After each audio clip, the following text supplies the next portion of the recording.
성령의 9가지 열매 가운데 하나인 선함, 다른 말로 양선입니다. 갈라디아서 5장 22절 23절에 보면 성령의 9가지 열매, 그 열매를 소개하는데요. 우리 다시 한번 그 말씀을 읽어볼까요? 시작.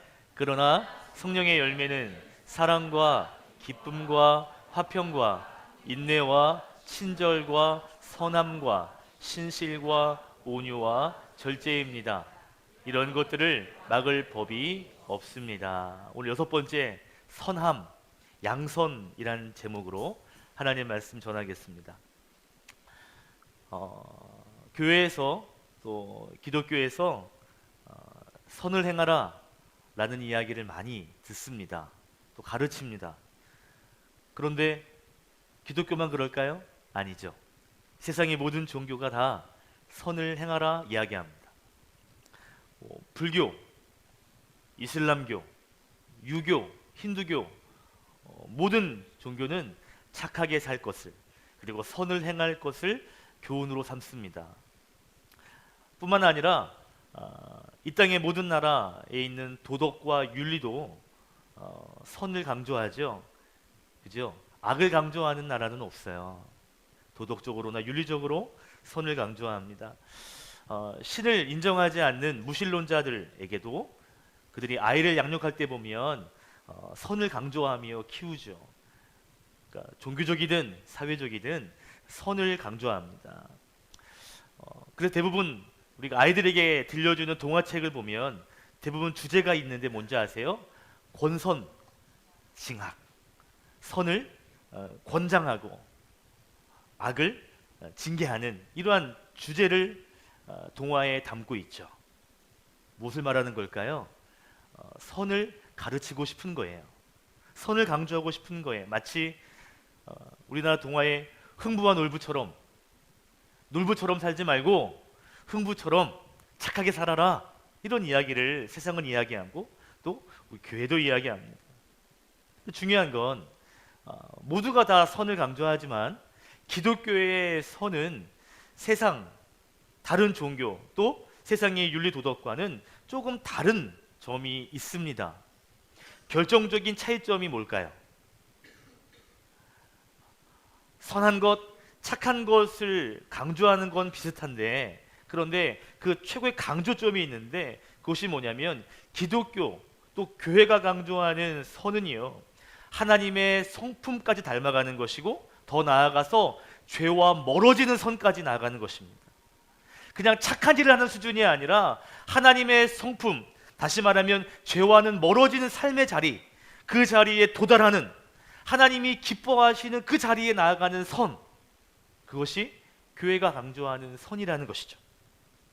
자, 오늘 우리 갈라디아서에서 말하는 이 선함, 이 양선은 화면을 통해 보시면 헬라어로 아가토시네라고 하는 단어입니다.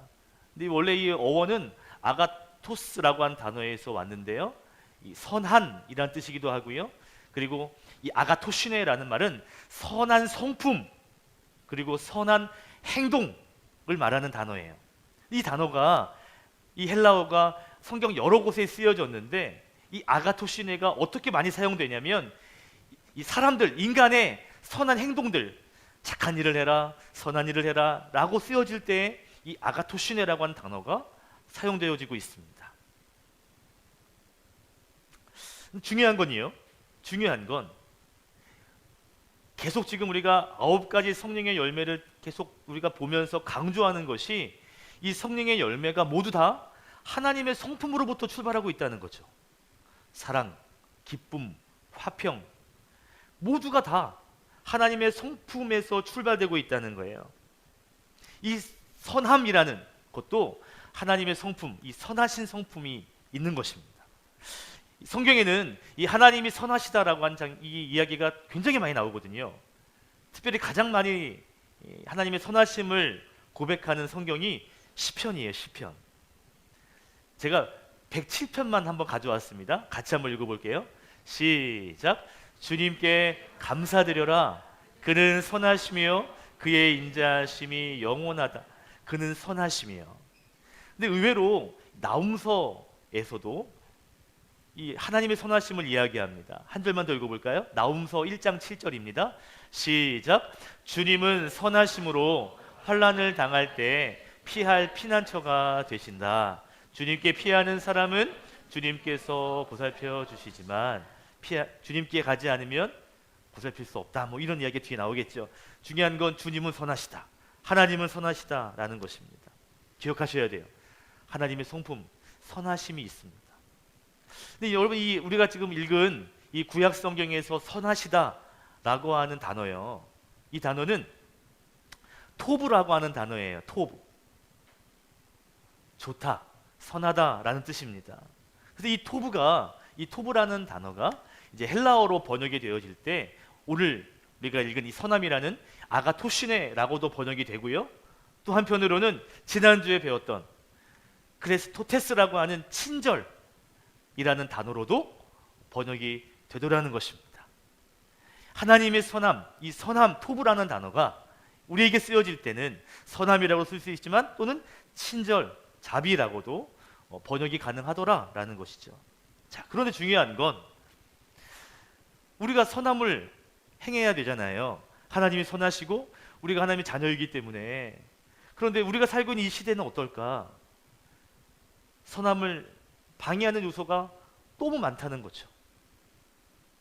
저는 이런 생각이 들어요.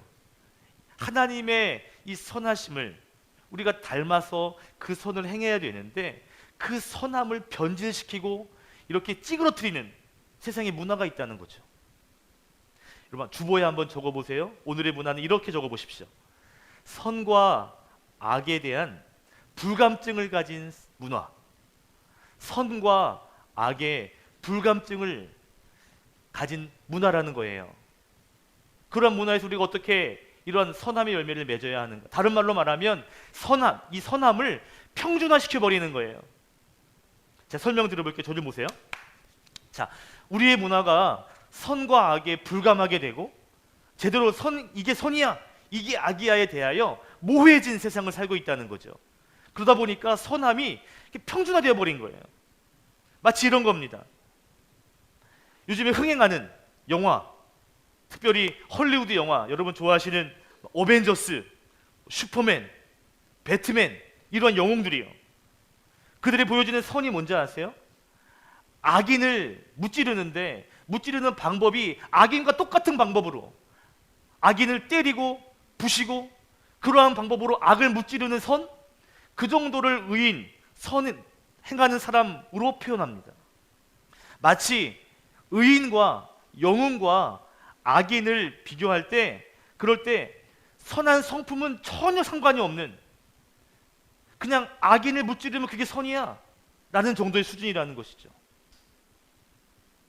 그냥 나쁜 사람에게 폭력을 가하든 어떤 방법을 가해서라도 그를 징계했다면 그 사람은 좋은 사람인 것처럼, 그래서 깡패가 깡패를 무찔러도 그 깡패가 좋은 사람인 것처럼 표현되는, 오히려 악인이 더 아름답게 묘사되는 그런 문화를 살고 있다는 것이죠. 마치 선한 악인이 있는 것처럼. 여러분, 선한 악인이 어떻게 있겠어요? 악인인데 어떻게 선할 수 있겠냐고요. 그런데 오늘의 문화는요, 마치 악인도 선할 수 있어 라고 이야기하면서 선에 대하여 굉장히 평준화시켜버리는 거예요. 영화에서, 드라마에서 여러분, 이런 선한 악인이 인기를 누립니다.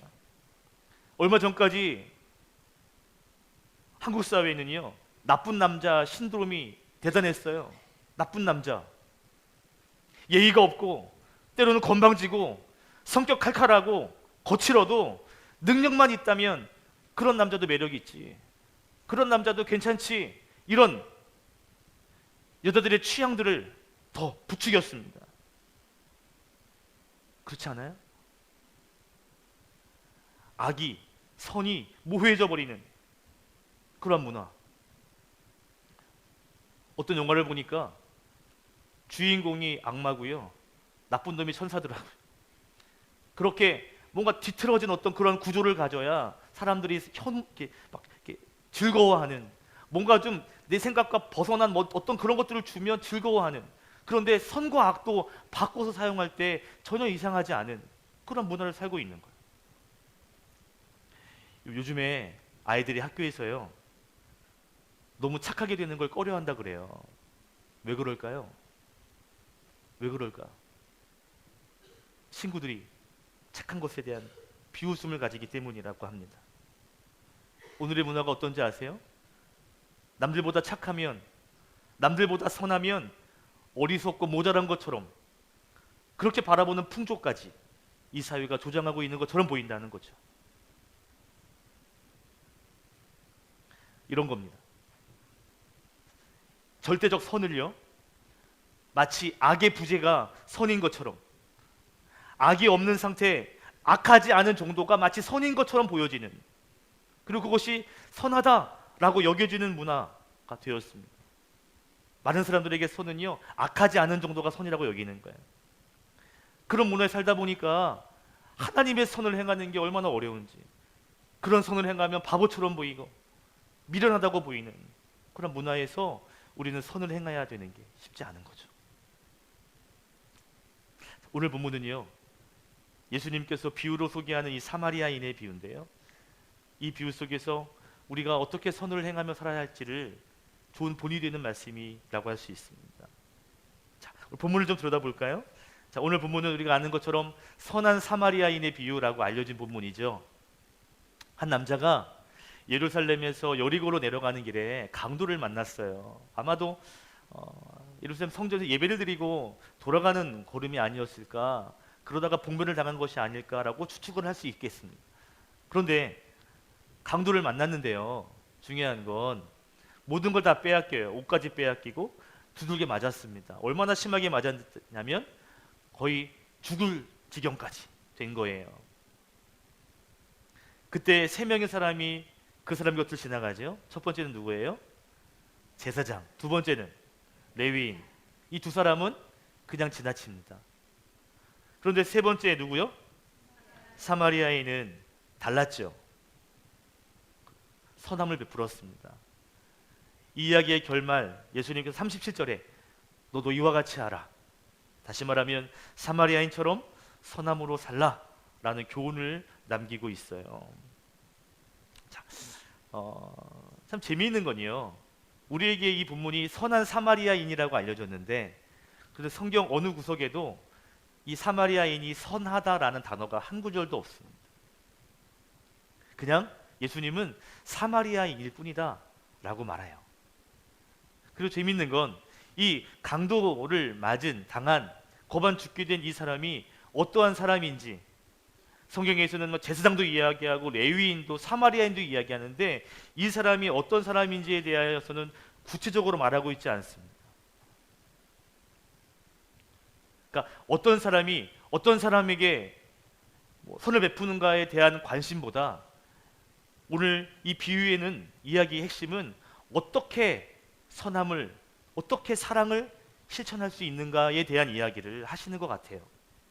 자, 그렇다면 우리가 우리의 삶에서 베풀어야 될 선함은 어떤 선함일까요? 첫 번째, 적어보십시오. 십자가 정신을 구현하는 선함이 있어야겠습니다. 구현한다라는 건 마음속으로만 가지고 있는 게 아니라 실제로 보여지고 행하고 나타난다라는 거예요. 오늘 성경에 나오는 이 사마리아인을 보면 불쌍히 여기는 마음으로 끝나지 않습니다. 불쌍히 여기는 마음은 다 있었겠죠. 그런데 그는 실천하죠. 그런데 그 사랑의 방법이 자신의 것을 다 내어주는 희생의 실천이 있었어요. 보세요.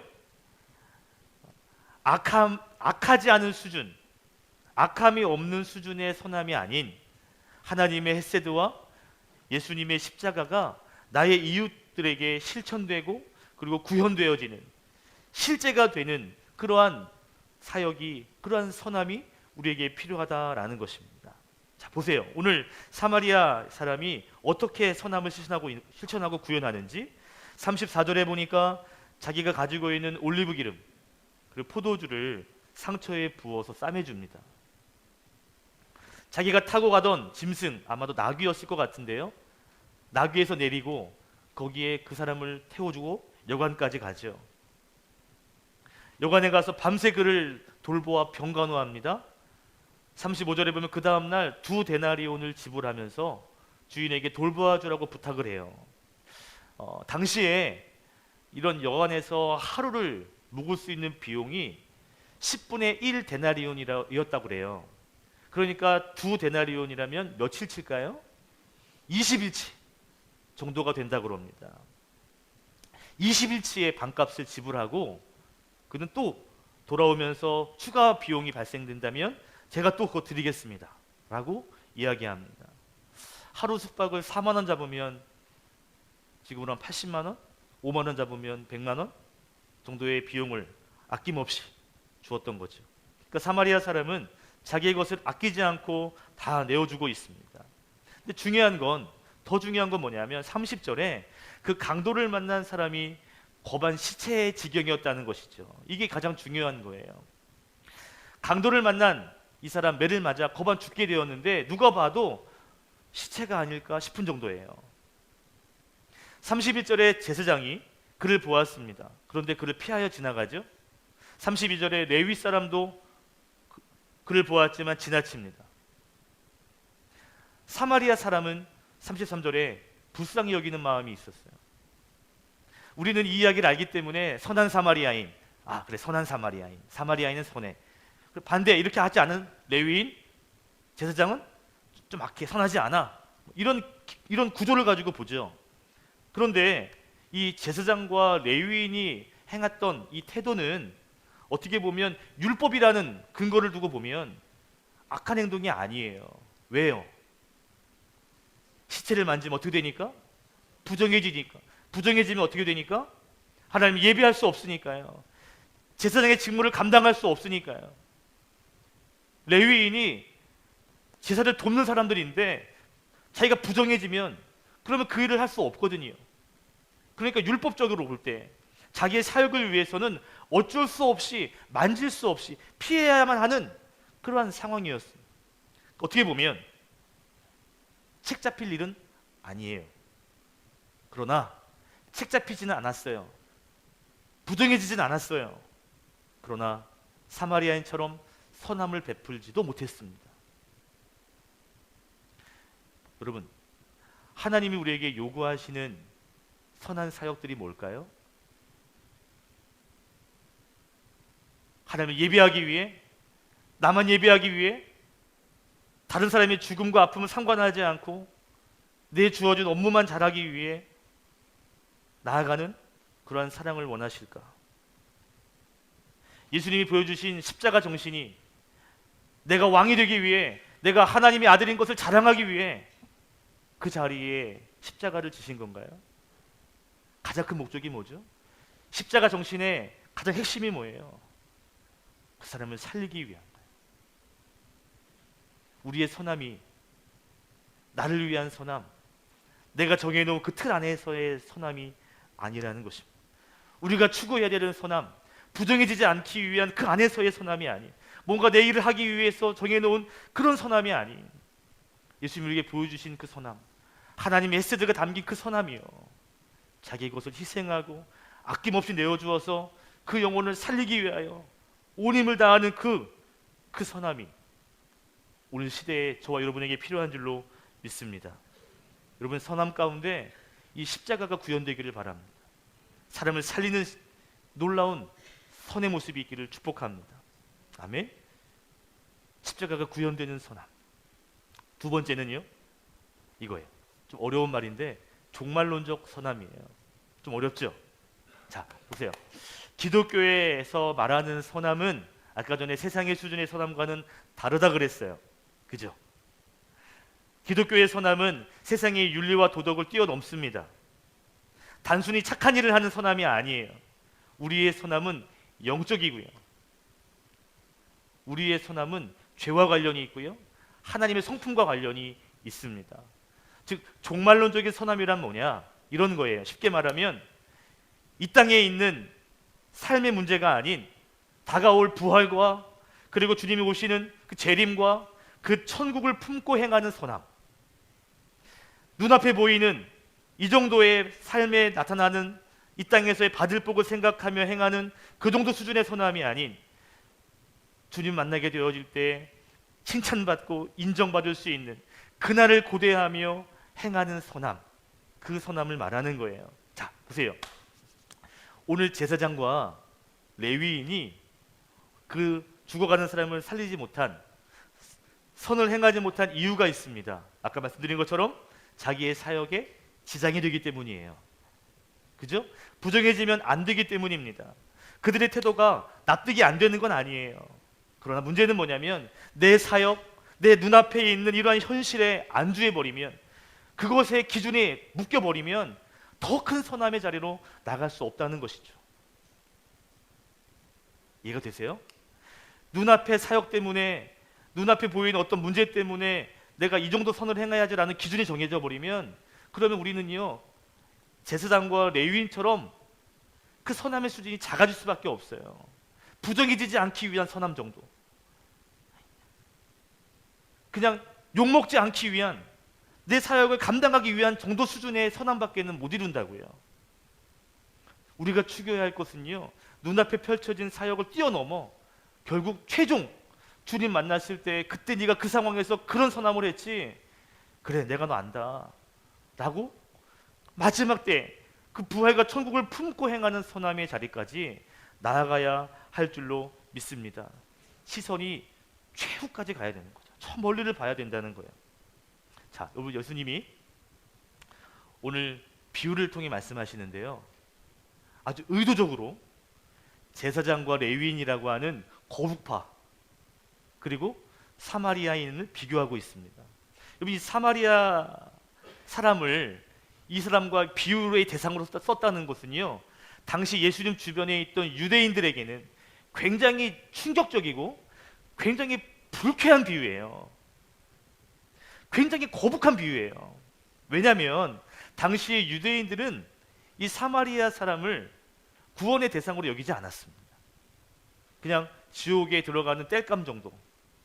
왜냐하면 이 사마리아라고 하는 지역성 특징이요, 이 북쪽에 있는 이방인들이 이 이스라엘을 공격할 때 꼭 거치는 지역이 사마리아 지역이었거든요. 그러니까 군인들이 막 여자들 범하는 지역이었기도 했고, 또 역사적으로 이 사마리아 지역이 이렇게 외교적으로, 정치적으로 이렇게 막 혼혈 문화가 이루어진 곳이에요. 그러다 보니까 이 이스라엘 민족 유대인들이 이 사마리아 사람을 볼 때 죄인으로 보는 거예요. 구원받지 못할 사람들을 보는 거예요. 당시에 사마리아 사람과 상종하지 않았습니다. 말도 섞지 않았어요. 그런데 예수님께서 이 사마리아 사람을 본받아야 할 대상으로 비유하시니까 얼마나 불쾌하겠어요. 얼마나 기분 나쁘겠어요. 근데 여러분, 예수님이 그 문화를 모르셨을까요? 예수님이 사마리아 사람 이야기하면 이 옆에 있던 이 사람들이 기분이 나쁘겠다 좋겠다 모르셨을까요? 아셨을 거예요. 알고 계신데 왜 굳이 다른 유대인이라고 말하면 되지, 굳이 왜 사마리아인이라고 비교했을까요? 도대체 무엇을 비교하고 싶은 거고 무엇을 강조하고 싶은 걸까? 저는 말씀 묵상하다가 이런 생각이 들었습니다. 예수님께서 참 형식적인 신앙을 비꼬고 계시는구나, 아주 꼬집고 계시는구나. 비유에 등장하는 제사장과 레위인은 아까 말한 제사를 돕는, 어떻게 보면 믿음이 있다고 말하는 사람이에요. 예비하는 사람들이기 때문에 거룩파라고 할 수 있습니다. 그리고 오늘 예루살렘에서 여리고로 내려가고 있는 것을 보면 역시 예배를 마치고 내려가는 중이 아닐까를 상상하게 만들어요. 33절에 사마리아인은 어떻다 그래요? 여행 중이었다 그래요. 여행 중이었다고. 자, 예비하는 거룩파 그리고 가뜩이나 죄인 같은 그 사마리아인인데 또 여행 중이었어요. 놀러 가는 중이었단 말이에요. 완전히 지금 대조를 이루고 있죠. 그런데 거룩파에 속하는 제사장과 레위인, 예배와 관련이 있어요. 하나님의 일과 관련이 있는데 선함을 실천하지는 못하고 있습니다.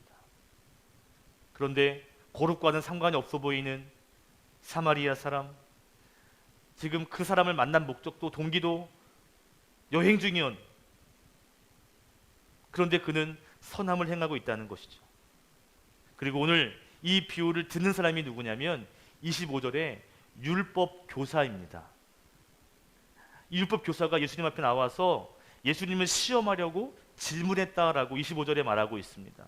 그리고 29절에 보면 자기를 옳게 보이려고 계속 질문하고 있는 거예요. 옳게 보인다라고 하는 말이 뭐냐면 의롭게 보이려고 했다는 것입니다. 자, 보세요. 율법학자가 예수님께 질문해요. 왜? 내가 의롭게 보이려고. 예수님은 낮게 보이려고.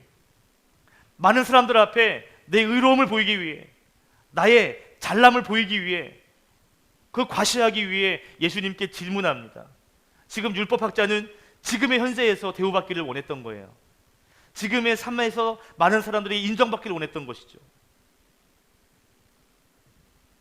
이 비유에 나오는 레위인과 제사장도 마찬가지입니다. 지금의 상황에서의 사역을 위해 그 선함을 행하지 못한 거예요.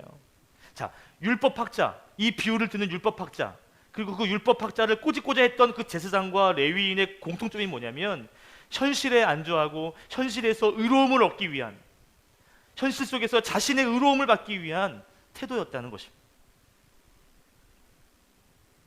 여러분, 내가 내 눈앞에 있는 현실 속에서 과시되고 사람들에게 인정받고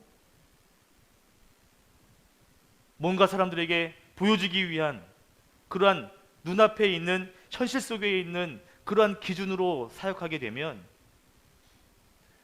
하나님이 우리에게 원하시는 선함의 자리까지 나아갈 수 없습니다. 우리의 선은요, 최종 예수님을 만났고 하나님 만났을 때 그때 그래 네가 그렇게 했지 라고 인정받을 수 있는 최종의 자리에서 인정받을 수 있는, 칭찬받을 수 있는 선의 자리로 나아가야 합니다. 물론 현실에서도 잘하면 인정받겠지만 우리는 내 삶의 자리에서 나의 복을 위한, 나의 모습을 자랑하고 드러내기 위한 그러한 선함이 아닌 주님을 만나 주님을 자랑할 수 있는 그러한 종말론적 선함을 가지고 살아가야 할 사람인 줄로 믿습니다. 표현이 좀 어렵지만 무슨 말인지 이해가 되시죠? 자, 그러면 하나님 우리에게 요구하시는 선함은 저 멀리에 있는 선함인데 지금 우리가 살고 있는 선함, 이 세상은 참 선하기 어려운 그런 세상이잖아요. 그럼 우리가 구체적으로 어떻게 선의 모습을 배워갈 수 있을까 하는 것이죠. 적용적인 부분 두 가지를 짧게 말씀드릴게요. 첫 번째 방법은요, 그리스도를 본받는 것입니다. 너무 당연한 거죠. 우리의 선은요, 예수 그리스도의 선함을 본받는 거예요. 아멘. 십자가 정신을 본받아 선을 행해야 되는 것입니다. 베드로전서 3장에 보니까 베드로가 선을 행하라 라고 강조해요. 그러면서 그 선을 행할 때에 예수님을 주로 섬기고 예수님에게 배우라 라고 말합니다. 3장 15절 이런 말이 있어요. 예수님을 주로 섬기며 거룩하라. 그러면서 문맥상에서 계속 선을 행하라 라고 이야기합니다. 예수님을 주로 섬기며 거룩함으로 선을 행하라는 것입니다. 우리가 선을 행하기 위해서는 매일매일 예수님의 십자가를 묵상해야 돼요. 예수님을 그래야 닮아갈 수 있어요. 그래야 예수님의 그 십자가 정신의 선함이 우리의 삶에 보여줄 수 있다고요. 저기 보니까 제가 큰바위 얼굴이라는 소설을 제가 적어놨는데 큰바위 얼굴 이야기 기억나세요? 큰바위 얼굴? 제 얼굴이 큰바위가 아니라 기억나세요? 한 마을에 바위가 하나 이렇게 탁 언덕에 있는데 사람의 얼굴처럼, 그래서 큰바위 얼굴이에요. 근데 그 마을에 내려온 전설이 있어요. 무슨 전설이냐면 이 마을에 저렇게 그 위인, 의로운 사람이 등장할 것이다. 저런 모습으로, 저런 얼굴로의 사람이 위인, 의로운 사람이 나타날 거다라는 전설이 내려오고 있었습니다. 그 마을에 가난한 농부의 아들인 어니스트라는 주인공이 있는데 그 어머니들이 그 전설을 들은 거예요. 그러면서 기대하는 거죠. 야, 그 의인을 만나고 싶다. 그러면서 그 바위를 보면서 늘 기대했던 거예요. 조금씩 잘하는데요, 때로는 사람들이 지나가는데 정말 의로운 사람이 지나가는 것처럼 보였어요. 어떤 사람은 사업을 해가지고 돈을 어마어마하게 가지고 있는 사람이에요. 아, 저 사람이 의인인가 보다, 만나고 대화해야 하는데 아니었어요. 또 어떤 사람이 지나가는데요, 굉장히 정열적인, 굉장히 카리스마 넘치는 장군, 군인이었습니다. 아, 저 사람이 정말 의로운 사람인가? 아니었어요. 또 어떤 사람은 너무 말을 잘해요. 그래서 명성을 얻은 정치가이기도 해요. 만났어요. 그런데 대화해보니까 아닌 거예요. 얼마나 실망이 되겠어요. 그리고 시간이 또 지납니다. 그래도 만나지 못한 거예요.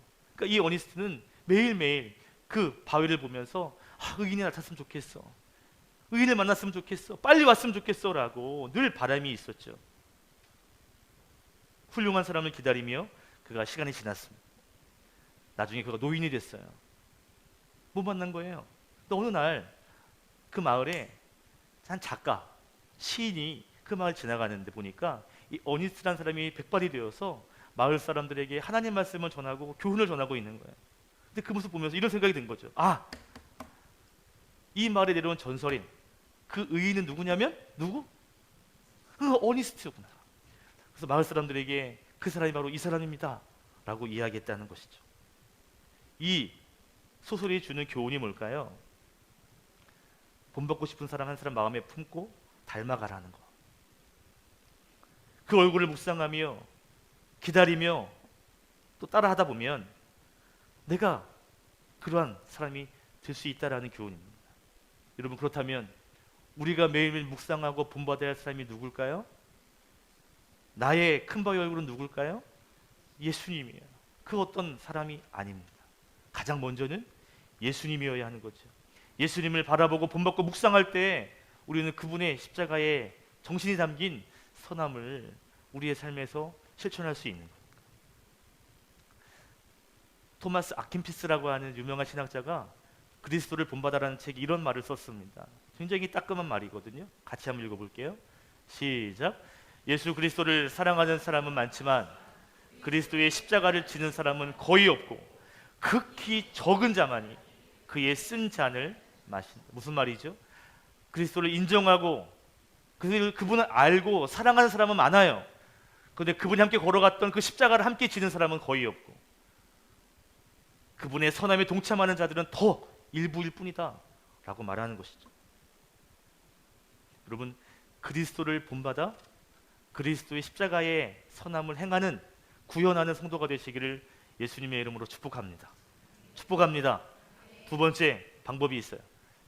선함의 지경을 조금씩 넓혀가는 것입니다. 다시 말하면 내 선함의 대상을 넓혀가는 훈련을 해야 합니다.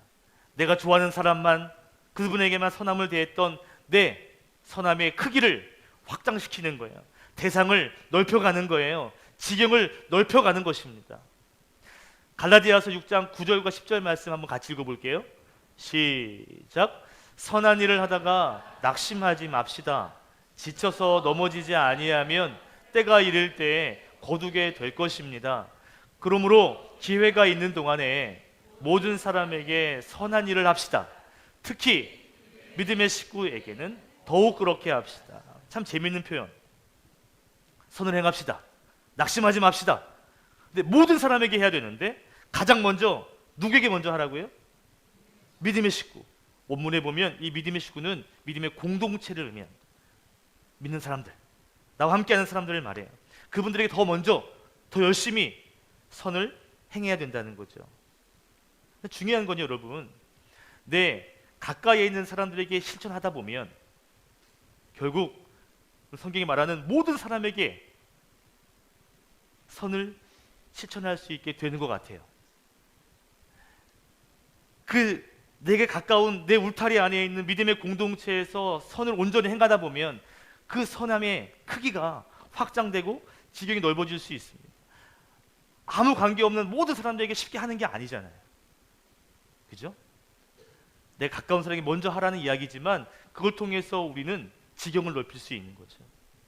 믿음의 사람, 나와 가까운 사람에게 하다 보면 그 사랑은 더 멀리 더 확장될 수 있는 것이죠. 여러분, 여러분이 사랑하는 그 선함의 지경이 조금씩 확장이 되셨으면 좋겠습니다. 아멘. 마지막 질문으로 오늘 말씀을 정리하려고 합니다. 혹시 여러분의 선함은 오늘 비유에 나오는 레위인과 제사장처럼 하나님의 선하심의 자리에서 멈칫거리는 선함은 아닌가? 우리의 선함이 세상의 수준에서의 착함의 정도가 아닌가? 악을 행하지 않는 수준이 나를 위한 선함이 마치 하나님이 기뻐하시는 선함의 수준이라고 착각하며 살고 있지는 않은지 다시 한번 여러분의 선함을 점검하시고 여러분의 삶에 그리스도의 그 정신이 담긴 선함이 나타나기를, 구현되기를 예수님의 이름으로 축복합니다.